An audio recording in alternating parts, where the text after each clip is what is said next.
Es gribēju pateikt, ka fundamentāli viena liela sistemātiska problēma ir notikusi. Mēs jau 10 gadus viļojam to, ka mums vienkārši nav policijas uz ielas. Mums reāli nav šī kontrolas situācija uz ielas. Nav policistu. Iztrūkst Rīgā un Rīgas pierīgā 600 policistu. Bēdīgi ir tas, ka lielākais daudzums upuru ir cilvēki vecuma no 5 līdz 29 gadiem. Tas ir ļoti interesanti. Respektīvi, tie ir bērni, kuriem nav pieredzes, un tie ir jaunieši, kuri ir pārgalvīgi. Katrs šis te bojā gājušais, bez tā viss, ka tā ir fundamentāla traģēdija ģimenei, cilvēkiem un tā tālāk, bet katrs šis bojā gājušais patiesībā arī ir zaudējums ekonomika. Tad šis konkrētais cilvēks nevarēs piedalīties ekonomikā, nevarēs kaut ko radīt. Šovasar Latviju satricināja vairāki ceļu satiksmes negadījumi ar bojāgājušajiem. Tikai uz Liepājas šosejas vien pāris dienu laikā dzīvību zaudēja 6 cilvēki. Avārijās tiek vainota gan nepārdomātā ceļu infrastruktūra, gan pašu braucēju pārgalvība un noteikumu neievērošana, gan policijas trūkums uz ceļiem. Skaidrs ir viens – nepieciešams kaut ko darīt, lai traģēdijas uz Latvijas ceļiem nekļūtu par ikdienu. Tādēļ lielais jautājums – kā mazināt satiksmes negadījumu skaitu? Es kā transporta nozares arī eksperts un arī ikdienas aktīvs lietotājs un vēroju šo sfēru, var pateikt, un arī pats esmu izgājis cauri diezgan nopietnam avārijas procesām tieši uz ielas un mūsu situāciju uz ielas. Es gribēju pateikt, ka fundamentāli viena liela sistemātiska problēma ir notikusi. Mēs jau 10 gadus viļojam to, ka mums vienkārši nav policijas uz ielas. Mums reāli nav šī kontrolas situācija uz ielas. Nav policistu. Iztrūkst Rīgā un Rīgas pierīgā 600 policistu. Mašīnas ir. Mums pat ir, jūs esat redzējuši kādu motociklu uz ielas, kas vasaras laikā vienmēr bija uz ielas. Es neredzu policijas motociklus. Ziniet, kāpēc? Motocikli ir 18 gabalstāvs pēcrotā. Nav pat 18 policistiem šobrīd tiesības, motocikla tiesības. Nav tādu policistu, kas vispār varētu braukt ar viņiem. Tad mēs varam celt jau kādus sodus. To pierāda arī tas, ko es aktīvi cīnos Saeimā par to, ka mums Krievijas, Baltkrievijas, taiskārt arī Ukrainas un trešo valstu pilsoņi ir pēdējos 2 gados sakrājuši 110 000 sodus fotoradaros. Tur specifiski vēl rekordiski, kas ir 1233 sodus uz vienu mašīnu savākuši. Tas nozīmē 2 reizes dienā pārkāpt un uzrauties uz foto. Tas tikai fotoradars. Ja? Tas nozīmē to, ka ir pilnīgs nihilisms pret to, kāda ir sodi, tāpēc, ka sodus nevar piemērot. Sodi nepiemērojas.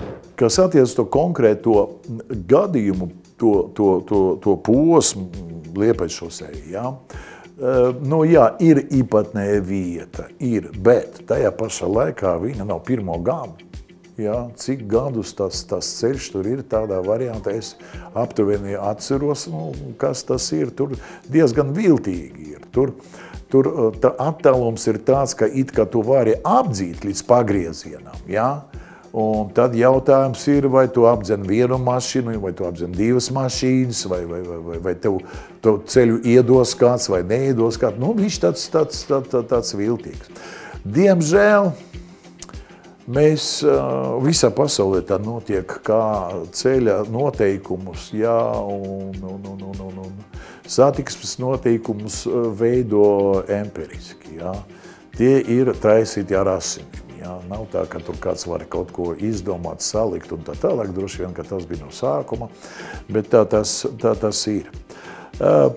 Kopumā, es domāju, tas ir visā pasaulē viens un tas pašas problēmas. Ja es ciparus atceros, tad gadā kaut kāds 1 300 000, 200 000 ir ceļa satiksmes negadījumu upuri, un pāri 50 ievainoti. Tajā pašā laikā statistika rāda, ka mazāk attīstītās ekonomiski valstīs, ar mazāku labklājību, tur mazo vai video un tā tālāk, uz viņiem attiecās 60% no automašīnām, no autolīdzekļiem. Tajā pašā laikā no upuriem tie ir 90%. Tas ir ļoti izteikts fakts, kā vairāk, kas saka, ekonomiski sekmīgās valstīs, ja tas procentuāli tas upuru skaits ir mazāks. Nu, līdz ar to tas dot mums kaut kādu, kas saka, gaismu tuneļa galā, ja, jo labāka labklājība, kas saka, valstī, jo vairāk drošība, jo lielāka ir drošība un jo mazāk ir upuri. Es domāju, ka tas ir vesels komplekss. Ja? Tas ir labākā infrastruktūra, tas ir tehniskais stāvoklis automašīnām labāks. Tā ir galu galā dārgākā cilvēka vērtība. Ja? Cilvēks attīstītā valstī maksā dārgāk nekā neattīstītā. Ja? Līdz ar to ap viņu, kas saka, nu, tur vairāk ir kaut kādi nosacījumi, lai viņi nosargātu. Es neredzu citus risinājumus, kā reāli atgriezt policijas skaitu uz ielas, kas nenodarbojas ar sodīšanu, bet kas nodarbojas ar izglītošanu. Mums ir ļoti liela problēma ar apdzīšanas manevriem, ar to, kā nihiliski izturās braucēji, neievēro šos satiksmes noteikumus. Tas pats ir braukšana dzērumā. Ja? Tā kā policija nav uz ielas, riskē vairāk. Šī riskēšana arī noved pie šīm letālajām sekām. Sekas jau nav bijušas saistītas pārsvarā ar ātrumu.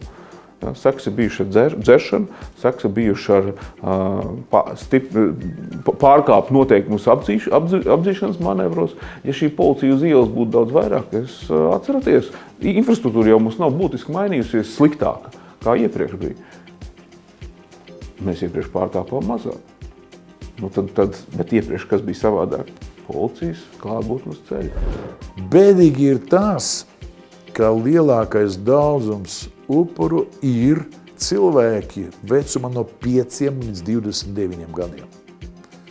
Tas ir ļoti interesanti. Respektīvi, tie ir bērni, kuriem nav pieredzes, ja, un tie ir jaunieši, kuri ir pārgalvīgi. Ja. Droši vien, ka šitā proporcija, nezinu, bet viņam, man liekas, palieks uz ilgu laiku. Ja, ka tos cilvēkus, to kategoriju mēs nepamainīsim. Bet censties samazināt absolūto ciparu, ja, es domāju, mēs varam un uz to jātiecas.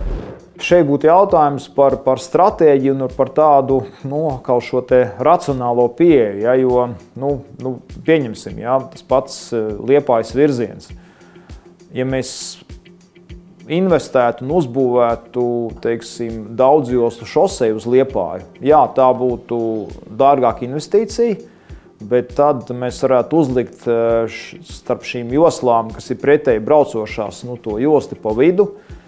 Tad tas nozīmē, ka, teiksim, jo patiesībā visas lielākās nelaimes jau notiek, kad ir tās frontālās sadursmes, tās ir visnežēlīgākās. Jā.